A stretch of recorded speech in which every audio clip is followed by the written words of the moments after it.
The leader of the English army was the young King Henry V, son of Henry IV and grandson of Edward III. He commanded an army of 1,500 heavily armoured and armed men-at-arms and dismounted knights, and 7,000 longbowmen who had proven so effective at the earlier Battle of Crécy. The King of France at the time was Charles VI, though he himself did not fight in the battle, as he suffered a severe mental illness. So Constable Charles d'Albret commanded the French army. The French army consisted of 8,000 men-at-arms, 4,000 archers, 1,500 crossbowmen, and 2 sets of 800 mounted knights. The battle occurred soon after England invaded France once again. After 25 years of peace between the two countries, Henry set off on another invasion as France was in civil war. But soon after he landed, the English army's march was blocked off by a much larger French army, by the muddy town of Agincourt. In the morning of October 25th, 1415, the two leaders gathered their troops to fight.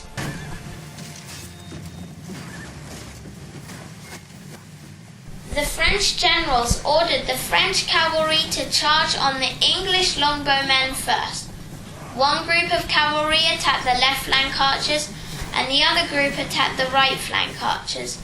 The massively armoured horses and riders charged in, unaware of the stakes in the ground, and unable to reduce their huge momentum, impaling the horses while the archers shot them down, leaving behind horrific carnage.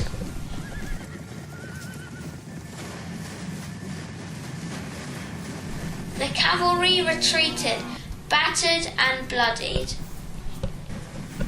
The dismounted men-at-arms marched in while the cavalry retreated, which resulted in the men-at-arms being trampled by their own side's horses.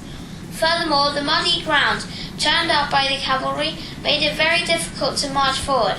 Finally, the French men-at-arms reached the dismounted English knights at the English centre, sandwiched between the longbowmen.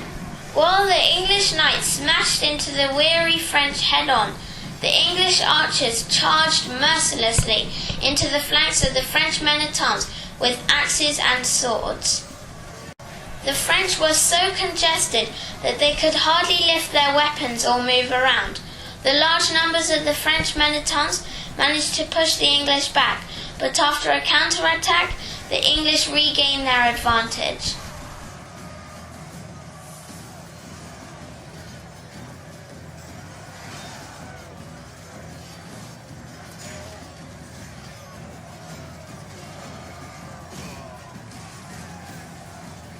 After fighting for 3 hours like this, the French numbers dwindled. Some had become prisoners of the English, and others managed to retreat. When the English saw the French regrouping, they killed the majority of the prisoners, because they expected another attack. This was unnecessary, as the French fled the battlefield anyway.